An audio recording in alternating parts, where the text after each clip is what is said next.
आखिरकार क्यों देश हिंदुस्तान के पार्लियामेंट में हर अपोजिशन आवाज को दबाया जाता है? क्यों देश हिंदुस्तान के पार्लियामेंट के अंदर हर अपोजिशन के नेता को सस्पेंड कर दिया जाता है? कभी राहुल गांधी हो या कभी राघव चड्ढा हो या फिर कभी संजय सिंह हो,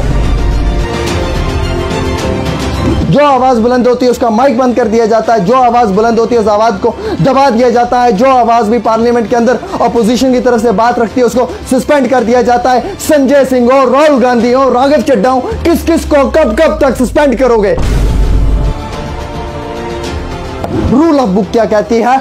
आई again challenge you BJP leaders, just come and debate with me, just come. Audience, you have to decide कि क्या देश के पार्लियामेंट के अंदर अपोजिशन के नेताओं को जो है वो इस तरीके से दबाया जा रहा है। रूल ऑफ बुक जो ये पार्लियामेंट की ये कहती है कि अगर आप कोई भी सिलेक्ट करते हैं कमेटी का एक रो, उसमें मेंबर्स को अगर आप लेकर आते हैं तो उन मेंबर्स का राइट कंसेंटमेंट सिग्नेचर की जरूरत नहीं पड़ती है। ये मैं नहीं कहता हूं, ये देश के पार्लियामेंट की रूल ऑफ बुक कहती है। Then how is it possible कि फेक सिग्नेचर्स थे? Audience, you have to decide, viewers you have to decide. और सबसे बड़ा सवाल तो यह है कि राहुल गांधी को डिस्क्वालीफाई किया गया, उसे 2 साल की सजा तक सुना दी गई। और हिस्ट्री में मैंने पहली बार देखा देश की इतनी बड़ी पार्टी के इतने बड़े नेता को इस तरीके की सजा सुनाई जा रही है। और क्यों अपोजिशन के नेताओं को इस तरीके से सताया जा रहा है देश के पार्लियामेंट के अंदर? क्यों किसी भी बिल के ऊपर उन्हें जो वो डिबेट नहीं करने दिया जा रहा है? क्यों किसी बिल के ऊपर उन्हें बात नहीं करने दी जा रही है? हर बात को टोक दिया जाता है, रोक दिया जाता है, दबा दिया जाता है, मसल दिया जाता है, और अगर कुछ हद से ज्यादा कहें तो उन्हें डिस्क्वालीफाई भी कर दिया जाता है। आखिरकार क्यों देश हिंदुस्तान के पार्लियामेंट में हर अपोजिशन आवाज को दबाया जाता है?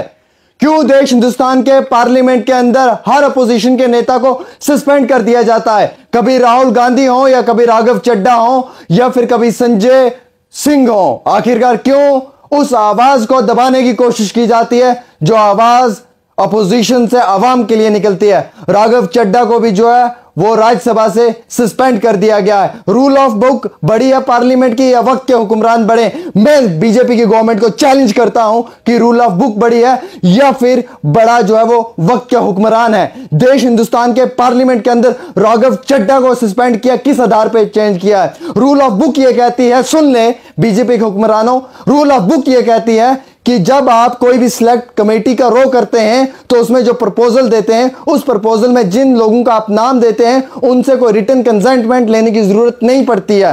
वो उनकी मर्जी होती है कि वो खुद को वहां से हटा दें, वो खुद को डिस्पोज कर दें या फिर वो खुद का नाम उसमें रखें। उसमें कोई रिटन कंसेंटमेंट की जरूरत नहीं होती है। तो फिर जाली और फर्जी दस्तावेज कहां से आए? राघव चड्ढा पे इल्जाम आयद किया जाता है जो आम आदमी पार्टी के हैं कि उन्होंने देश के पार्लियामेंट के अंदर एक सिलेक्ट रो कमेटी के लिए कुछ मेंबर्स का नाम चुना, जिसमें से कि 5 लोगों ने यह कहा कि वो इस कमेटी का हिस्सा नहीं बनना चाहते, तो उनका नाम जबरदस्ती रखा गया है और उनके फर्जी दस्तावेज, उनके फर्जी डॉक्यूमेंट्स के ऊपर सिग्नेचर्स किए हुए हैं। जबकि रूल ऑफ बुक पार्लियामेंट की कहती है कि अगर आप किसी भी सिलेक्ट कमेटी का रो बनाना चाहते हैं उसमें आप जिन मेंबर्स का नाम लेते हैं उनसे रिटन कंसेंटमेंट, उनके सिग्नेचर्स की जरूरत नहीं पड़ती है। आप उनका नाम जो प्रपोजल में रख सकते हैं, अगर चाहे वो उस कमेटी का हिस्सा बनना चाहेंगे तो वो एग्री होंगे, अदरवाइज वो डिसएग्री होके उस कमेटी में से अपना नाम निकाल सकते हैं। Then how is it possible कि आप ये कह सकते हैं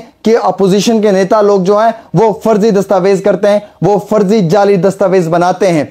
देश का पार्लियामेंट की रूल ऑफ बुक बड़ी है या फिर वक्त के हुक्मरानों की बात बड़ी है?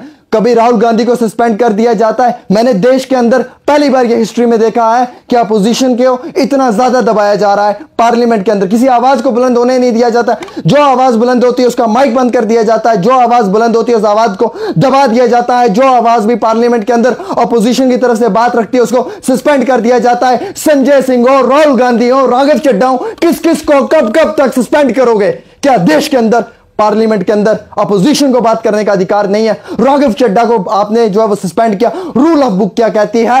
I again challenge you BJP leaders, just come and debate with me, just come. Audience, you have to decide कि क्या देश के पार्लियामेंट के अंदर अपोजिशन के नेताओं को जो है वो इस तरीके से दबाया जा रहा है। रूल ऑफ बुक जो ये पार्लियामेंट की ये कहती है कि अगर आप कोई भी सिलेक्ट करते हैं कमेटी का एक रो, उसमें मेंबर्स को अगर आप लेकर आते हैं तो उन मेंबर्स का राइट कंसेंटमेंट सिग्नेचर की जरूरत नहीं पड़ती है। ये मैं नहीं कहता हूं, ये देश के पार्लियामेंट के रूल ऑफ बुक कहती है। Then how is it possible कि फेक सिग्नेचर्स थे?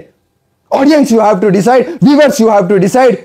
जम्मू कश्मीर को डिसाइड करना है कि क्या देश के पार्लियामेंट के अंदर भी जम्मू कश्मीर के आवाज को बुलंद करेगा या देश के बाहर से कोई आवाज बुलंद करेगा, उस हर आवाज को दबाया जाता है। क्यों अपोजिशन के नेताओं को पार्लियामेंट के अंदर हमेशा डिस्क्वालीफाई कर दिया जाता है? Why what was the reason? क्या हमारे देश के अंदर रूल ऑफ बुक की कोई कीमत नहीं है? रूल ऑफ बुक का कोई वैल्यू नहीं है? वक्त के हुक्मरान जो चाहेंगे उसी तरीके का जो है वो रूल लागू करना चाहेंगे? इज इट पॉसिबल कि आप कुछ भी कर सकते हैं विदाउट किसी के कंसेंटमेंट के? और सबसे बड़ा सवाल तो यह है कि राहुल गांधी को डिस्क्वालीफाई किया गया, उसे 2 साल की सजा तक सुना दी गई। और हिस्ट्री में मैंने पहली बार देखा देश की इतनी बड़ी पार्टी के इतने बड़े नेता को इस तरीके की सजा सुनाई जा रही है। और जबकि सुप्रीम कोर्ट ने फटकार लगाई, देन उस वक्त में क्या था?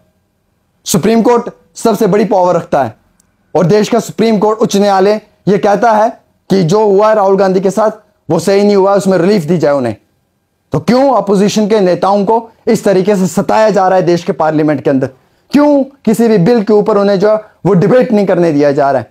क्यों किसी बिल के ऊपर उन्हें बात नहीं करने दी जा रही है? हर बात को टोक दिया जाता है, रोक दिया जाता है, दबा दिया जाता है, मसल दिया जाता है। और अगर कुछ हद से ज्यादा कहें तो उन्हें डिस्क्वालीफाई भी कर दिया जाता है। आज राघव चड्ढा के साथ हुआ है, राहुल गांधी के साथ हुआ है, संजय सिंह के साथ हुआ है। और इसी तरीके से अगर ये अपोजिशन के नेताओं का स्टैंड नहीं ले पाएगी जनता, तो हर रोज एक नए नेता को जो पार्लियामेंट से डिस्क्वालीफाई होना होगा। कौन बात करेगा? आम शहरियों की कौन बात करेगा? मेरी और आपकी कौन बात करेगा? देश के नौजवानों की कौन बात करेगा? बेरोजगारी बढ़ चुकी है, हालात बदल चुके हैं, सिर्फ वायलेंस कई कई इलाकों में दिखाई दे रही है, सिर्फ आग जलती हुई दिखाई दे रही है। इस चीज को कौन खत्म करेगा? क्या यह रिस्पॉन्सिबिलिटी नहीं बनती है कि वक्त के हुक्मरानों को देश के नियम के अनुसार जो है वो काम करना चाहिए? और इस चीज को जो है वो आज राघव चड्ढा ने भी एक्सप्लेन किया है। उन्होंने कहा है कि उनके साथ जो भी हो रहा है वो सरासर गलत हो रहा है, चाहे वो राहुल गांधी के साथ हो, राघव चड्ढा के साथ हो, संजय सिंह के साथ हो। इस तरीके के एलिगेशंस उन पर लगाए जा रहे हैं और उन्हें जो है वो दबाने की कोशिश की जा रही है। खास रिपोर्ट आमिर सुहेल के साथ।